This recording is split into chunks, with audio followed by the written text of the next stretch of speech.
Prajamata news channel ಅನ್ನು subscribe ಮಾಡಿ, like ಮಾಡಿ, ಶೇರ್ ಮಾಡಿ, ಕಮೆಂಟ್ ಮಾಡಿ. ಗಮನಿಸ್ತಾ ಇದ್ದೀರಿ. 28 ಲೋಕಸಭಾ ಕ್ಷೇತ್ರಗಳ ಪೈಕಿ 25ರಲ್ಲಿ ಸ್ಪರ್ಧಿಸಿದ್ದಂತಹ ಬಿಜೆಪಿ 17ರಲ್ಲಿ ಗೆಲುವನ್ನ ದಾಖಲು ಮಾಡಿದೆ.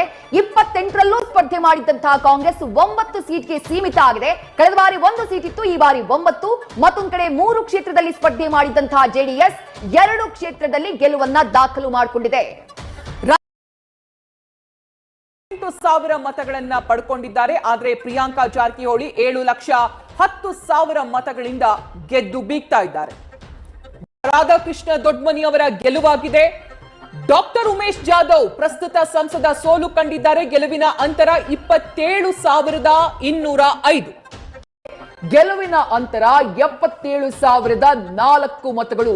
ಹಾಲಿ ಸಂಸದರನ್ನ ಸೋಲಿಸಿ ಜಿ ಕುಮಾರ್ ನಾಯಕ್ ಗೆದ್ದು ಬೀಗಿದ್ದಾರೆ. ಇನ್ನು ಬೀದರ್ ಲೋಕಸಭಾ ಕ್ಷೇತ್ರದ ಅಪ್ಡೇಟ್. ಸಾಗರ್ ಖಂಡ್ರೆ 26 ವರ್ಷದ ಯುವಕ ಗೆದ್ದು ಬೀಗ್ತಾ ಇದ್ದಾರೆ. ಭಗವಂತ್ ಖೂಬಾ ಅವರ ವಿರುದ್ಧ ಸೋಲು ಕಂಡಿದ್ದಾರೆ ಬಿಜೆಪಿ ಅಭ್ಯರ್ಥಿ. ಮತಗಳ ಅಂತರನೂ ಕೂಡ ಜಾಸ್ತಿ ಇದೆ.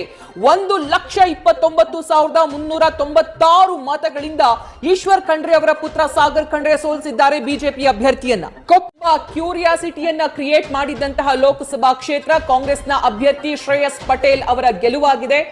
ಜೆಡಿಎಸ್ ಮತ್ತು ಎನ್ಡಿಎ ಅಭ್ಯರ್ಥಿ ಪ್ರಜ್ವಲ್ ರೇವಣ್ಣ ಅವರ ಸೋಲಾಗಿದೆ. ಆದರೆ ಮತಗಳ ಅಂತರ 43,738 ನಾವು ಗಮನಿಸಬಹುದಾಗಿದೆ. ಹಾಸನದಲ್ಲಿ ಯಾರು ಗೆಲ್ತಾ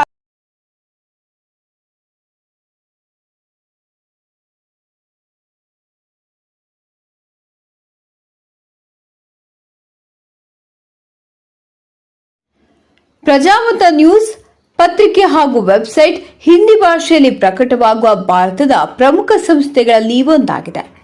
ಮೊಬೈಲ್ ಮತ್ತು ಡಿಜಿಟಲ್ ಪ್ರಕಾಶನದಲ್ಲಿ ನಾಯಕರಾಗಿ ನಾವು ವಿಭಾಗಗಳಾದ್ಯಂತ ವಿಷಯವನ್ನು ಪ್ರಕಟಿಸುತ್ತೇವೆ ಮತ್ತು ಸುದ್ದಿ, ಜ್ಯೋತಿಷ್ಯ, ಆಧ್ಯಾತ್ಮಿಕ, ಧಾರ್ಮಿಕ ಮತ್ತು ಮನರಂಜನಾ ವಿಷಯಗಳಲ್ಲಿ ನಾಯಕರಾಗಿದ್ದೇವೆ. ಕೇವಲ ರಾಜಕೀಯ ಕಾರವಾದ ಮಾಹಿತಿ ನೀಡುವುದಷ್ಟೇ ಅಲ್ಲ, ಅವರಲ್ಲಿ ವೈಜ್ಞಾನಿಕ ಆಸಕ್ತಿಯನ್ನು ಹೆಚ್ಚಿಸುವ ರೀತಿಯಲ್ಲಿ ಸುದ್ದಿಗಳನ್ನು ಸಮಾಜದ ಮುಂದೆ ಇಡುವುದು ನಮ್ಮ ಉದ್ದೇಶ. ನಾವು ಸಮಾಜಕ್ಕೆ ಅಂತ ಮಾಹಿತಿಯನ್ನು ನೀಡಲು ಬಯಸುತ್ತೇವೆ.